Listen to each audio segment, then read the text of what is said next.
नमस्कार, मैं अपूर्वा, आप देख रहे हैं यूथ इंडिया। आइए नजर डालते हैं आज की कुछ खास खबर की ओर। बिहार के कई जिलों में वायु प्रदूषण तेजी से बढ़ रहा है। पटना शहर दिल्ली से ज्यादा प्रदूषित हो गया है।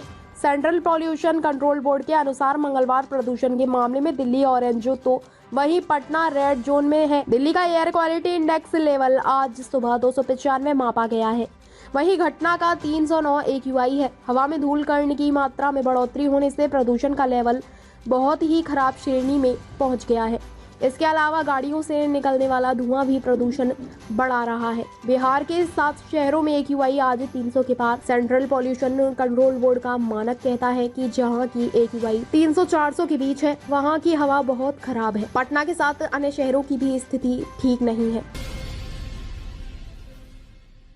INDIA गठबंधन की चौथी बैठक आज यानी 19 नवंबर को दिल्ली के एक होटल में होगी। इसमें कांग्रेस नेता सोनिया गांधी, राहुल गांधी और पार्टी अध्यक्ष मल्लिकार्जुन खड़गे शामिल होंगे। बैठक में सपा नेता अखिलेश यादव, दिल्ली के CM अरविंद केजरीवाल, बिहार के मुख्यमंत्री नीतीश, फारूक अब्दुल्ला, उमर अब्दुल्ला, महबूबा मुफ्ती और RLD से जयंत चौधरी मौजूद रहेंगे। इस बैठक में विपक्षी दलों के बीच आगामी लोकसभा चुनाव की रणनीति और सीट शेयरिंग जैसे मुद्दों पर बात हो सकती है। साथ ही 5 राज्यों के चुनावी नतीजों पर भी चर्चा संभव है। सीट शेयरिंग कांग्रेस के लिए सबसे बड़ा पॉइंट हो सकता है, क्योंकि मध्य प्रदेश, राजस्थान और छत्तीसगढ़ चुनाव में कांग्रेस की हार के बाद ममता ने सीट शेयरिंग सवाल उठाए थे। मीटिंग में 18 दिसंबर को संसद से 78 सांसदों के निलंबन पर भी बात हो सकती है।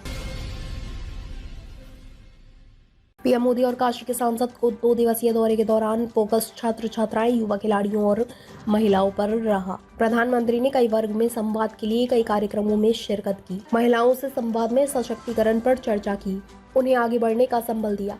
PM ने छात्रों से पढ़ाई को लेकर बात की। काशी में PM मोदी ने चंदा देवी के भाषण से इतने प्रभावित हुए कि चंदा को चुनाव लड़ने का ऑफर दे दिया। छात्र छात्राओं से पढ़ाई लिखाई की बातें की, साथ ही उनके भविष्य की योजनाओं की जानकारी ली।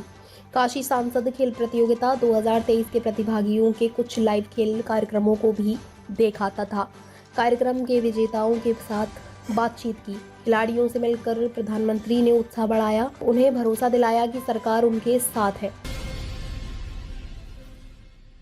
4 महीने 108 दिन के बाद दिल्ली में मंगलवार को Indian national development inclusive alliance INDIA की चौथी बैठक हो रही है। देश के 5 राज्यों में MP, छत्तीसगढ़, राजस्थान, तेलंगाना और मिजोरम के चुनाव बाद हो रही इस बैठक को काफी महत्वपूर्ण माना जा रहा है। पहले ये मीटिंग चुनाव परिणाम के तुरंत बाद 6 दिसंबर को होनी थी। बिहार से इस बैठक में CM Nitish Kumar, deputy CM Tejashwi Yadav, Rajad supremo Lalu Yadav शामिल हो रहे हैं। बैठक में शामिल होने के लिए सोमवार को ही अलग अलग फ्लाइट से तीनों दिल्ली पहुंच चुके हैं। सूत्रों की माने तो इसमें सीट शेयरिंग के फॉर्मूले को लेकर सहमति बन सकती है। बता दें कि CM नीतीश कुमार कई बार पब्लिक प्लेटफॉर्म से इसका जिक्र कर चुके हैं।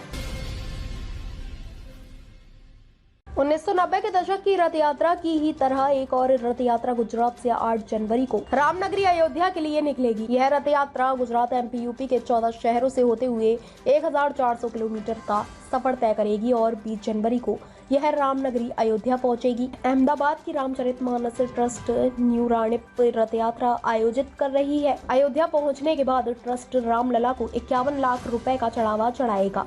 इससे पहले 1990 के दशक में लाल कृष्ण आडवाणी ने प्रथम पूज्य सोमनाथ ज्योतिर्लिंग धाम से अयोध्या के लिए रथ यात्रा निकाली थी। रथ यात्रा के बाद ही राम मंदिर आंदोलन आम जन तक पहुंचा था। आडवाणी मुरली मनोहर से अपील, जनवरी में अयोध्या न आए। ताज़ा खबरों से जुड़े रहने के लिए हमारे चैनल को सब्सक्राइब करें और बेल आइकन को दबाना ना भूलें, ताकि हर खबर की नोटिफिकेशन आपको मिलती रहे।